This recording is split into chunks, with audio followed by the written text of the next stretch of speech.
Hello, America.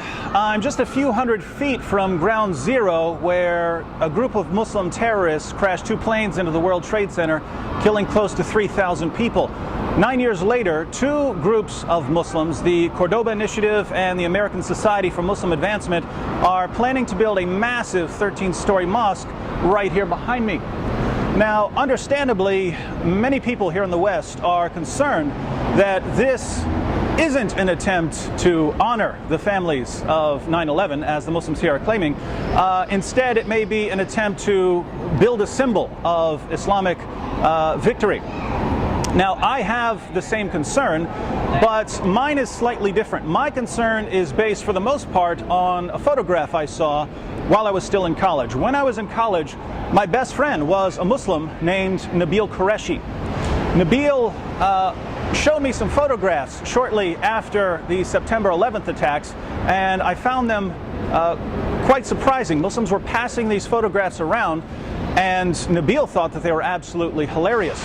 The first photograph was a picture of George W. Bush as a Muslim, and I have to admit, that one was actually pretty funny. George W. looked like he had joined the Taliban. The second photograph wasn't so funny. It was a photoshopped picture of the Statue of Liberty covered in a full veil. Now, this one bothered me a little bit. It was the Statue of Liberty, a symbol of freedom and justice, covered by a full veil, a symbol of oppression and Sharia law. Now, these two pictures actually worked their way around the internet, so lots of people are familiar with them. The third picture is the one that really disturbed me, however.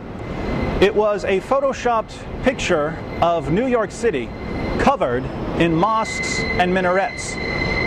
In the bottom corner, it said, New York City, 2006. The idea was that the terrorist attacks had cleared the ground for the construction of new mosques. Now, when I asked Nabil why he found this photograph so funny, he said, "Am I the only one who's dealing with this tragedy through humor?" But that really didn't work. People who dealt with 9/11 through humor made fun of the terrorists. They didn't joke about terrorist attacks clearing the way for a new Mecca.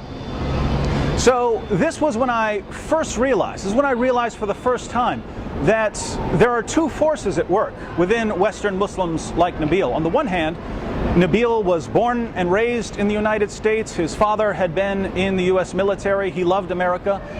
But on the other hand, even though he came from the most peaceful sect of Islam, there was something in Nabil that allowed him to smile when there were terrorist attacks.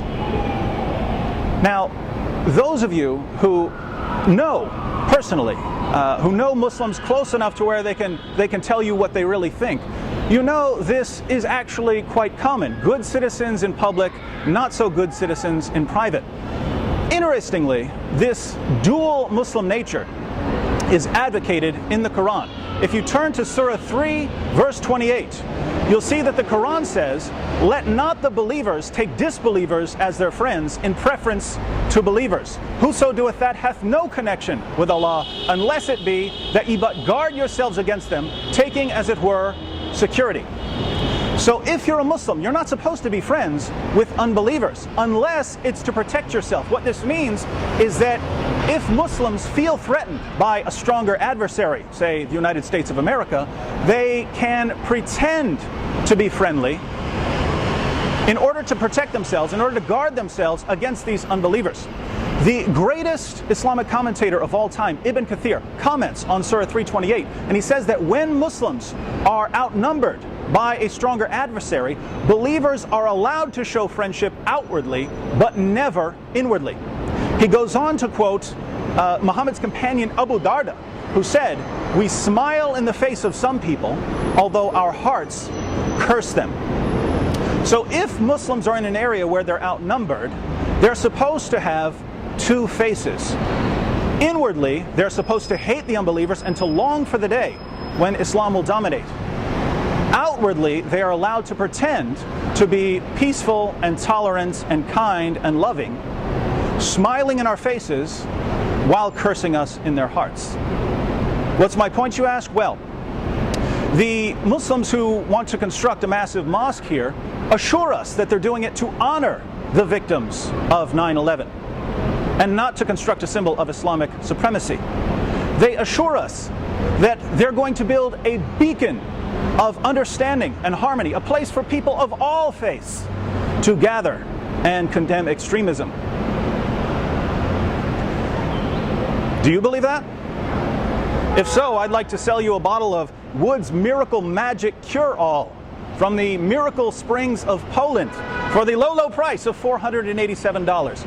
My friends, what did Muslims do when they conquered Mecca? They went to the Kaaba, the center of pagan worship, and they claimed it for Islam. What did Muslims do when they took Jerusalem? Where did they build their mosque? They built it on the Temple Mount.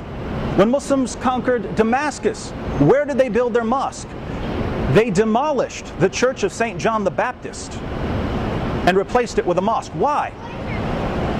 When you Islamize the most important places of your enemy, you destabilize your enemy, you make them weaker, and you show them that Muslims are in control. Now, the mosque that's being built here, we don't have a religious center in the United States of America, but we do have an economic center. The heart of that economic center was the World Trade Center, which was destroyed by Muslims. And now Muslims want to construct a massive mosque. Why? To honor the victims of 9/11? Keep in mind, this was in the minds of Muslims all along. Right after the September 11th attacks, Muslims were joking about filling the city with mosques. And now they tell us that they're doing it to honor the victims of 9/11. Smiling in our faces while cursing us in their hearts. Come out of the cave, America. It's dark in there.